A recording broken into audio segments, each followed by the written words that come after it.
para o desenvolvimento das crianças explorar o espaço dos prédios, da natureza, onde a criança pode se orientar, se movimentar, se localizar ou simplesmente imaginar. Para se relacionar com o mundo da natureza, da arquitetura, das artes e da imaginação, as crianças precisam estudar geometria. Um trem faz parte do espaço das coisas grandes que a criança não pode pegar ou transformar.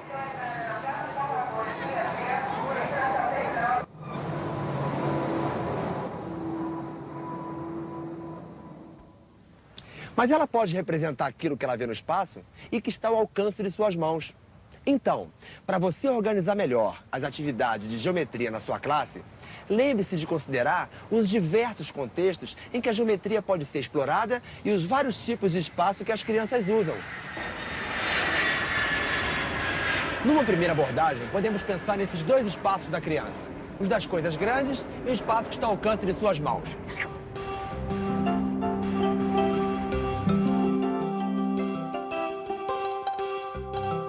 As crianças aprendem geometria observando, manipulando e representando as coisas que estão no seu mundo. Pensando nisso, e numa atividade em que as crianças pudessem explorar tanto o espaço das coisas grandes quanto o espaço das coisas que estão ao seu alcance, a professora propôs a construção da maquete da cidade do futuro.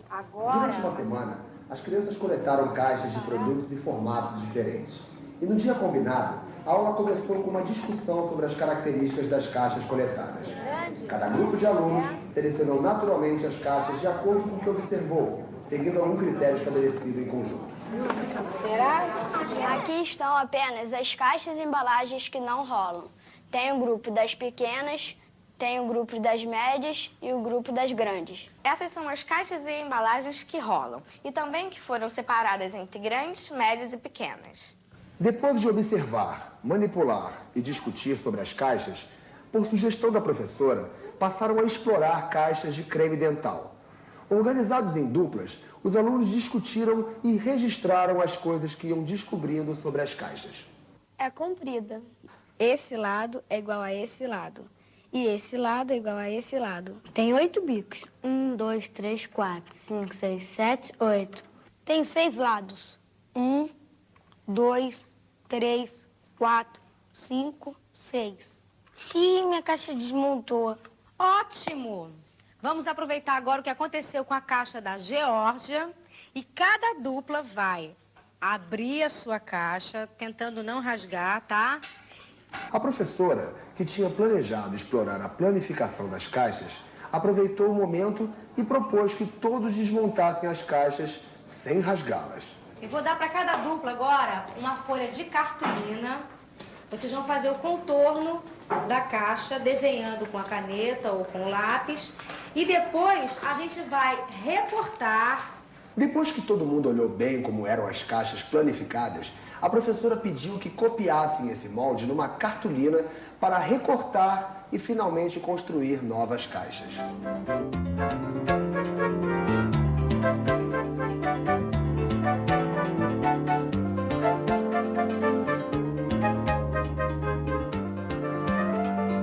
Na aula seguinte, as crianças exploraram as faces das caixas de creme dental, usando-as como molde para contornar ou carimbar, obtendo assim as diferentes vistas de uma caixa. Enquanto vocês trabalhavam na construção dessas novas caixas de pasta de dente, eu peguei esse outro cubo aqui, ó, e abri, tá? Exatamente como vocês fizeram com as caixinhas de vocês, tá? Então, isso aqui é um cubo planificado. Agora, aqui nesse nosso quadro de novidades, nós temos várias planificações, né? Uma dessas planificações não representa um cubo. E eu vou chamar, deixa eu ver quem, o Wallace, vou chamar o André Luiz e vou chamar a Cássia, para vocês me mostrarem aqui no quadro das novidades qual dessas formas aqui, planificadas, não representa um cubo. Vamos lá?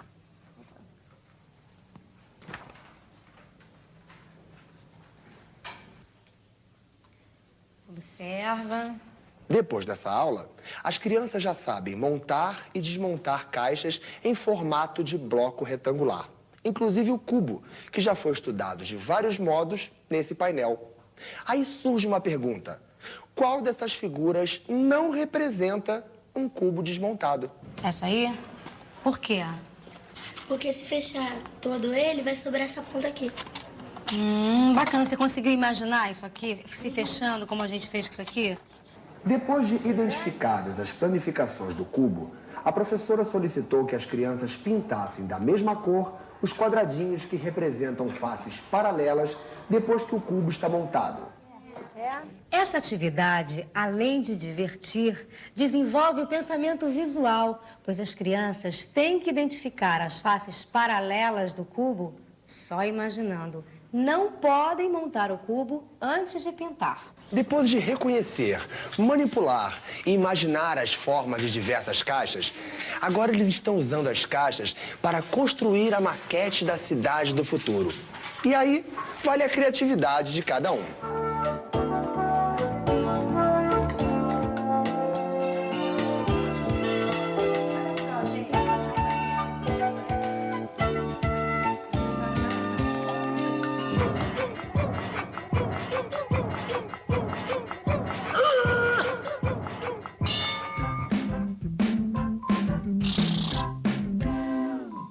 Esta aqui é uma cidade espelhada porque o lado de uma rua é igualzinho ao outro.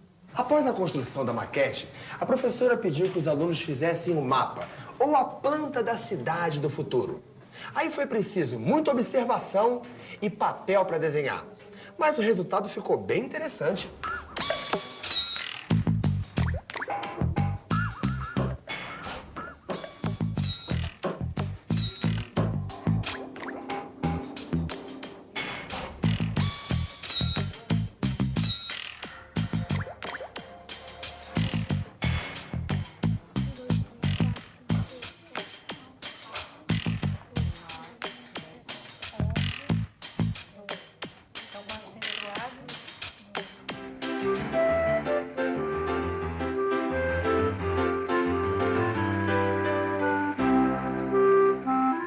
No meu tempo, a gente não ficava brincando com caixinhas na aula de geometria, não. Eram aulas muito sérias. Havia teoremas e definições para tudo. Essa atividade, que tinha como meta a construção de uma maquete, envolveu uma diversidade de conceitos e habilidades. Ao discutir as características das caixas, as crianças estavam classificando, reconhecendo atributos, semelhanças e diferenças. A atividade de exploração das caixas de creme dental possibilitou o salto conceitual com a percepção de relações e o enriquecimento do vocabulário. Eles passaram a falar de blocos retangulares, vértices, faces, vistas, faces paralelas e faces perpendiculares. O trabalho com a planificação e as vistas levou os alunos a desenvolver a visualização. Puderam reconhecer representações diferentes de um mesmo objeto. Viram uma planificação, entenderam as vistas do cubo e fizeram projeções do cubo. A construção de cubos e blocos retangulares, a partir da planificação, dá aos alunos uma ferramenta importante para fazer coisas e enfrentar problemas semelhantes. A construção da cidade em si mobiliza uma diversidade de destrezas, além de ampliar a imaginação e o senso estético de cada aluno. E a construção da planta baixa contribui para que aprendam a ler e problematizar sobre mapas, esquemas e outras formas de representação e localização. Tudo isso é geometria. Talvez seja a única disciplina em que a matéria-prima preferencial para o desenvolvimento de uma aula significativa, ou seja, uma aula onde as crianças aprendem interagindo com os objetos e entre si, é o próprio meio da criança, povoado pelas suas ideias e fantasias.